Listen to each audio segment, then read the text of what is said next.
Hello and नमस्कार। आप सभी का अल्फ़ा ऑनलाइन एकेडमी में स्वागत है।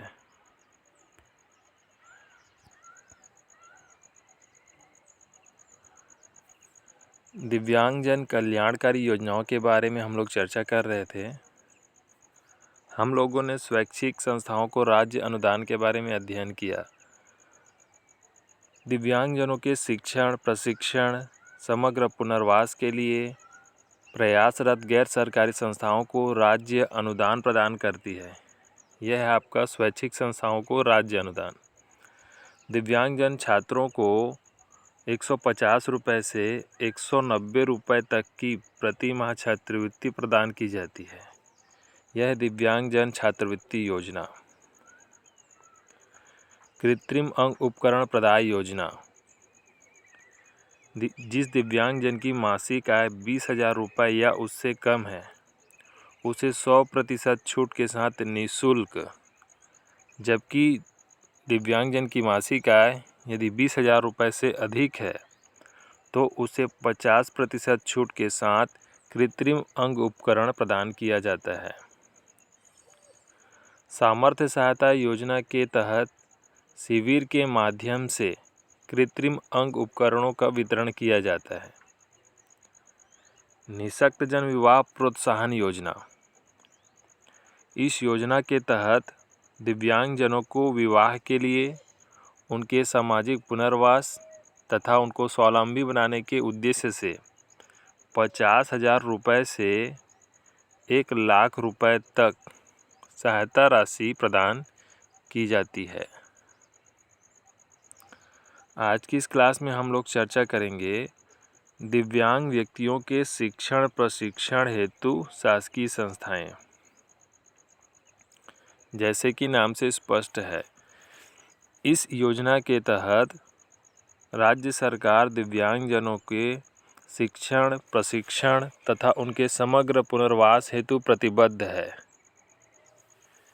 इसके लिए राज्य सरकार द्वारा 19 शासकीय संस्थाएं तथा एक दिव्यांग महाविद्यालय राज्य में संचालित है।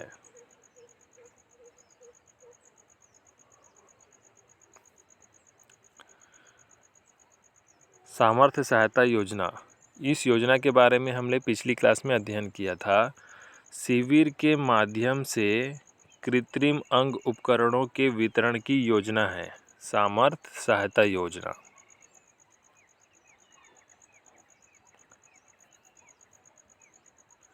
निःशक्तजन विवाह प्रोत्साहन योजना। निःशक्तजनों के सामाजिक पुनर्वास तथा उनको स्वावलंबी बनाने के उद्देश्य से सरकार द्वारा 50,000 रुपये से 1,00,000 रुपये तक की राशि प्रदान की जाती है, बशर्ते शादी के दौरान, विवाह के दौरान वर की आयु 21 से 45 वर्ष तथा वधू की जो आयु है वह 18 से 45 वर्ष के मध्य होनी चाहिए। यदि कोई एक निःशक्तजन हो, वर या वधू में से कोई एक निःशक्तजन हो, तो सरकार 50,000 रुपये की सहायता प्रदान करती है।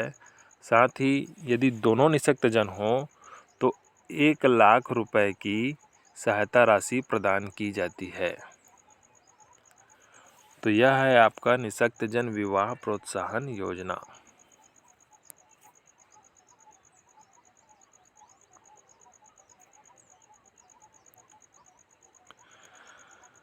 आज की इस क्लास में चर्चा करते हैं दिव्यांगजनों के शिक्षण प्रशिक्षण हेतु शासकीय संस्थाएं।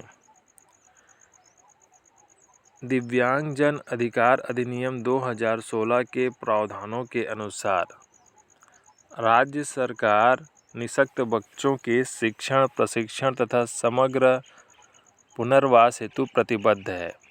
समग्र पुनर्वास से तात्पर्य दिव्यांग बच्चों के निःशक्तजनों के आपका शिक्षण प्रशिक्षण और उसमें आपका रहना, खाना, पीना और आपके कपड़े शामिल हैं।